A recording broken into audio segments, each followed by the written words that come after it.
కార్యక్రమాలు జరుగుతున్నాయి. కానీ కూటమి ప్రభుత్వం పోలీసు యంత్రాంగం పూర్తి స్థాయిలో వాటిని తొక్కి పెట్టి ఎక్కడికక్కడ ఏ విధమైనటువంటి అసాంఘిక కార్యక్రమాలు జరగకుండా కూడా కంట్రోల్ చేస్తున్నాం. కొంతమంది నాయకులు, వైసీపీ నాయకులు వెళ్ళి ఆ కందుకూరి పరామర్శించడానికి వెళ్ళినప్పుడు వారికి ఆర్థిక సహాయం చేయాలి, లేదా మనోధైర్యం కల్పించాలి, లేకపోతే మేము అండగా ఉంటామని చెప్పాలి తప్ప అక్కడికి వెళ్ళి వాళ్ళ సొంత ఎజెండాతో మాట్లాడడం అనేది జరుగుతుంది. వారి యొక్క ప్రభుత్వ హయాంలో ఒక ప్రశ్న నేను అడగాలనుకుంటాను.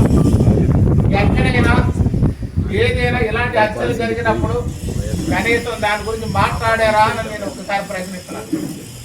అదేవిధంగా చూస్తే ఎన్నో భయంకరమైనటువంటి హత్యలు జరిగినాయి, ఎన్నో భయంకరమైనటువంటి విధంగా ప్రజల్ని హింసించారు. కానీ ఆ రోజు ఎవరు కూడా పరామర్శించడం లేదు. ఆ రోజు మీకు ఖాళీ లేదు. ఆ రోజుని పరామర్శించడం కానీ, ఆ కుటుంబానికి మనోధైర్యం చెప్పడం కానీ, ఆ కుటుంబానికి సానుభూతి చెప్పడంలో కానీ మీ అందరికీ కూడా చేతులు రాలేదు, నోరు రాలేదు, సమయం చాలలేదు. ఆ విధంగా ప్రవర్తించినటువంటి తీరు మీ నాయకుడు జగన్మోహన్ రెడ్డి ఉన్నారు. ఆ యొక్క జగన్మోహన్ రెడ్డి ఎక్కడైనా ఏదైనా జరిగితే తాడేపల్లి ప్యాలెస్, బెంగళూరు ప్యాలెస్ను వదిలి బయటకు వచ్చిన పరిస్థితులు ఉన్నాయా అని నేను ఒక్కసారి అడుగుతున్నాను. ఏ రోజైనా తాడేపల్లి ప్యాలెస్ వదిలి ప్రజల కష్టాల్లో ఉన్నారు, ప్రజల బాధల్లో ఉన్నారు, హత్యకు గురయ్యారు, రకరకాల ఇబ్బందులు, భయంకరమైన భయానకమైన పరిస్థితుల్లో కూడా మీ యొక్క నాయకుడు జగన్మోహన్ రెడ్డి ఒక్కసారైనా బయటకు వచ్చాడా అని మీరు ప్రశ్నించుకోవాల్సిన అవసరం ఉంది.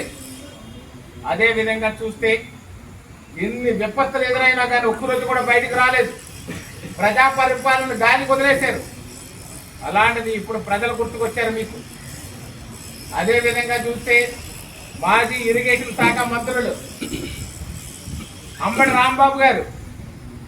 రాంబాబు గారి పరిస్థితి గురించి మనందరికీ తెలుసు. ఇరిగేషన్ శాఖ మార్చులు ఇంకా పనిచేశారు. ఆయన పోలవరంలో కట్టుబట్టేయలేదు. ఎక్కడ కూడా ఎలాంటి ప్రాజెక్టులు కూడా కనీసం కన్నెత్తి చూడలేదు. కన్నెత్తి చూడడానికి ఆయన సమయం ఉండేది కాదు. సంబరాలు చేసుకోవడంలో అంబటి రాంబాబు గారు ఉండేవారు. అవి ఎలా ఉండేయంటే ఆయన సంబరాలు చేసుకుంటూ కేవలం తెలుగుదేశం, జనసేన, భారతీయ జనతా పార్టీ నాయకులు తిట్టడానికి మాత్రమే ఆయనకు మంత్రి ఇచ్చేట్టుగా ప్రవర్తించేవారు. సాగులు